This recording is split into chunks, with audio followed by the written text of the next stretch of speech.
नमस्कार, capital TV देख रहे हैं आप। मैं हूं आपके साथ पूजा। संसद के शीतकालीन सत्र का कल आखिरी दिन है। सत्र की शुरुआत से ही विपक्ष का एजेंडा साफ था। अवरोध, आरोप और भ्रम, प्रश्नकाल को बंधक बनाना, वेल में उतरना, तख्तियां लहराना और हर प्रस्ताव पर तानाशाही का ठप्पा लगाना। लेकिन देश ने देखा कि प्रधानमंत्री मोदी ने किसी भी उकसावे में आए बिना संसदीय मर्यादा और लोकतांत्रिक प्रक्रिया को सर्वोपरि रखा।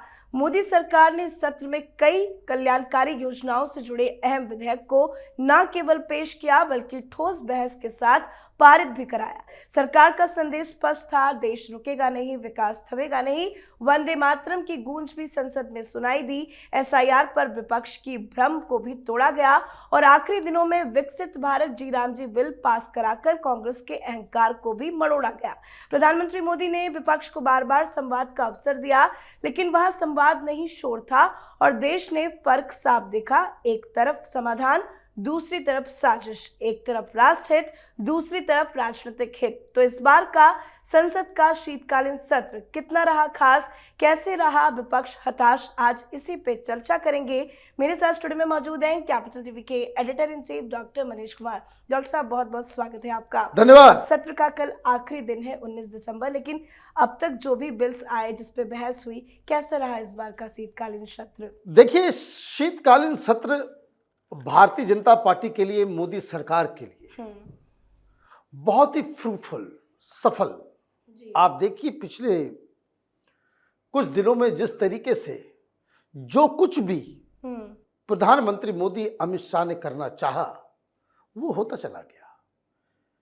जो सत्र से पहले जो एजेंडा बताया गया था कि ये सब कानून और बड़े ही इंपॉर्टेंट कानून, ऐसे कानून कि अगर विपक्ष थोड़ा अकल वाला होता, राजनीति करने में थोड़ी सी महारत होती, इमेच्योरिटी नहीं होती, सबको अपने अपने साख बचाने की जद्दोजहद नहीं करनी होती, पूरी तरीके से देश हित में राजनीति करना होता, तो बहस के लिए इतना ज्यादा स्पेस था कि विपक्ष सरकार की नींद उड़ा सकता था।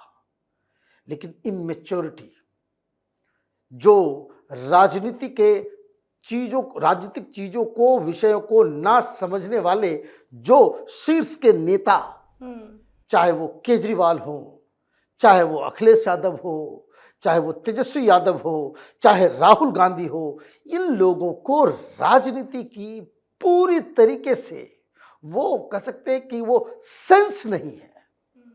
जैसे हम लोग कहते हैं ना कि खबरों के लिए वो नोज फॉर द न्यूज, एक एडिटोरियल जो है कि खबर कौन सी बड़ी है, अच्छा पत्रकार 2 सेकंड में उसको कैच कर लेता है।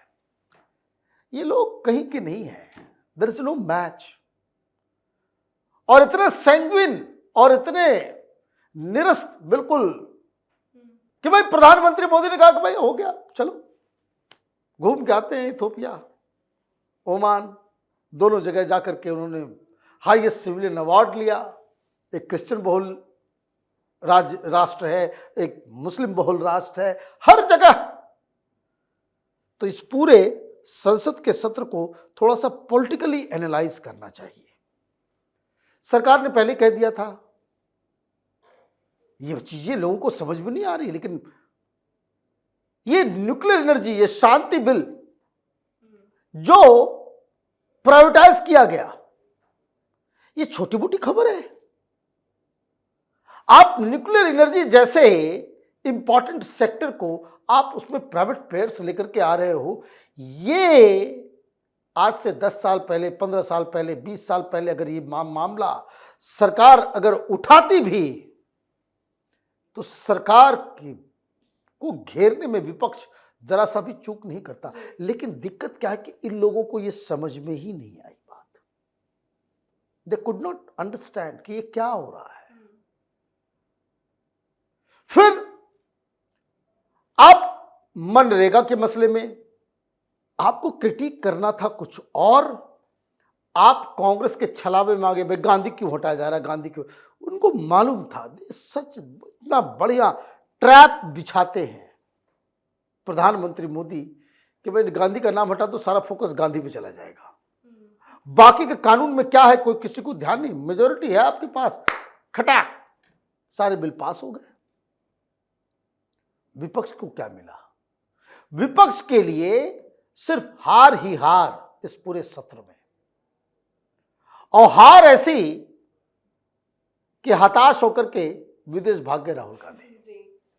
आपने शुरुआत की किस चीज से? एसआईआर। एसआईआर पर डिस्कशन करेंगे। एक सप्ताह आपको जो है सरकार ने ही मौका दिया कि आप अपनी इमेज ऐसी की तैसी करवा लो, जितनी भद्द है वो पिटवा लो। एसआईआर तो रुकेगा नहीं। एसआईआर में सुप्रीम कोर्ट का इसी दौरान, देखिए जो पॉलिटिशियन होता है, जो देश चला, छोटा मोटा ये यूनिवर्सिटी का पॉलिटिक्स नहीं चल रहा। ये विपक्ष के लोग ये पंचायत लेवल और यूनिवर्सिटी लेवल राजनीति कर रहे हैं। आप एसआईआर को लेकर के पार्लियामेंट में डेडलॉक कर रहे हो, बिना ये जाने हुए बीच में सुप्रीम कोर्ट का भी फैसला आएगा, और उधर फैसला आ रहा है, उधर इलेक्शन कमीशन के फेवर में फैसला आ रहा है। आप किस मुंह से डिबेट करोगे? तो लोगों ने कहा अच्छा करना पड़ेगा, तो हाँ भाई करेंगे। तो एक काम करते हैं, वंदे मातरम पे डिस्कशन हो जाए। इनको मालूम है वंदे मातरम पे ये लोग सब एक्सपोज होंगे, लेकिन बीजेपी ढंग से एक्सपोज थोड़ा कम की, लेकिन वाद विवाद में तो वो 20 रहे, लेकिन वो सरकार साबित नहीं कर सकी, या ये मैसेज नहीं जा सका पब्लिक में कि देखो भाई वंदे मातरम को आप भी कह रहे हो कि आप पूजनीय है, वंदे मातरम अच्छा है, वंदे मातरम जो है उसके जो है वो पूरा इसलिए नहीं लिया गया क्योंकि उसमें कम्युनल हिस्सा था, इसलिए नेहरू जी के देखिए ये कितना बड़ी बात कि उसको हटा दिया गया। बीजेपी ने सब कुछ साबित किया, ठीक, लेकिन ये कि अब जब सेकुलर पार्ट ही बचा है, बात समझिए, वंदे मातरम का पूरा 6 स्टैंजा, जिसमें से 4 जो है वो उसमें देवी दुर्गा और ये उसको लेकर के प्रॉब्लम है, उसको आपने हटा दिया, तो अब जो बचा वो तो सेकुलर है।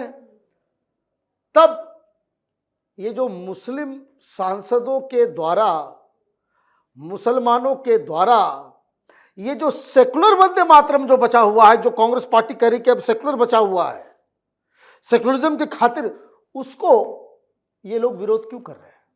तब तो वो भी पढ़ना चाहिए।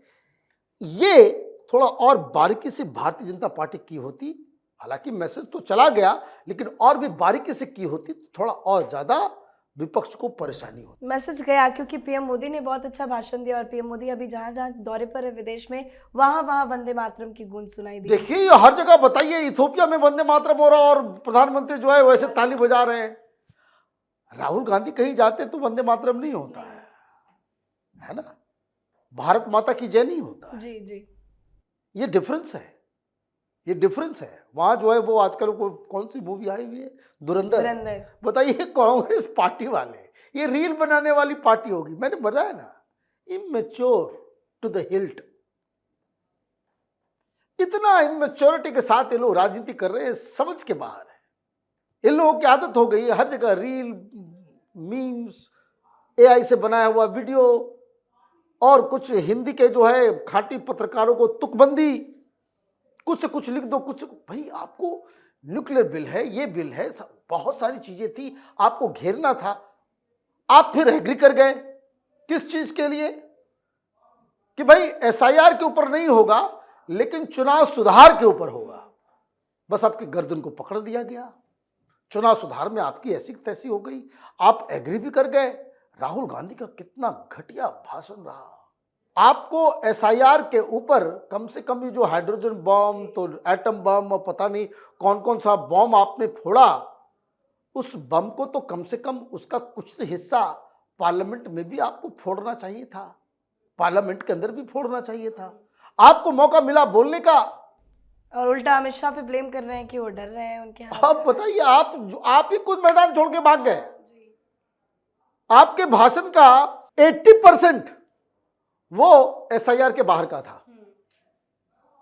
आप इधर उधर की बातें करने लग गए, और जो सब्जेक्ट था उसके ऊपर आपने भाषण नहीं दिया। आपको लीड करना था, आप पीछे हट गए। भाषण की शुरुआत जो है, जो अटैक की शुरुआत मनीष तिवारी को आपने आनन फानन लास्ट मौके पे दे दिया। तो आपने क्या किया? आपने एक गोल्डन अपॉर्चुनिटी मिस की। आप ये जो बड़े बड़े मुद्दे सरकार लेकर के आ रही थी, उसके ऊपर आप नेशनल डिबेट कर सकते थे, लेकिन है क्या कि आप लोग फूहड़पन को राजनीति समझ बैठे हैं कि पार्लियामेंट में कोई बैग लटका लो, तो कोई टी शर्ट पहन लो, तो कोई रोज जो है बैनर लगा लो। भाई ये सब काम तो आए दिन भी आप कर सकते हो। इसके लिए पार्लियामेंट सेशन नहीं है। अब पार्लियामेंट सेशन कल के बाद खत्म हो जाएगा, तो आप रोज निकालो ना भाई, लाल इंडिया गेट के पास तो राष्ट्रपति कौन रोका है कोई? और ऐसे की तैसी करवाने के लिए आप उस पार्लियामेंट सेशन के दौरान ही, चूंकि राहुल गांधी को विदेश जाना है, राहुल गांधी को क्रिसमस मनाना है बाहर, तो आनन फानन आपने एसआईआर के ऊपर रामलीला मैदान में भी आपने ये कर दिया। और जो देखिए मीडिया वालों ने जो मजा लिया कि पूरे देश से लोगों को आप कांग्रेसी कार्यकर्ताओं को इकट्ठा किया और लोग जाकर के माइक लगा के पूछ रहे हैं एसआईआर का फुल फॉर्म क्या है, और वो कह रहे हैं कि नहीं मालूम। मतलब आप पूरे सत्र में एक डायरेक्शन लेस, आइडियालेस, लीडरलेस ये अपोजिशन प्रधानमंत्री मोदी को घेरने लायक है ही नहीं।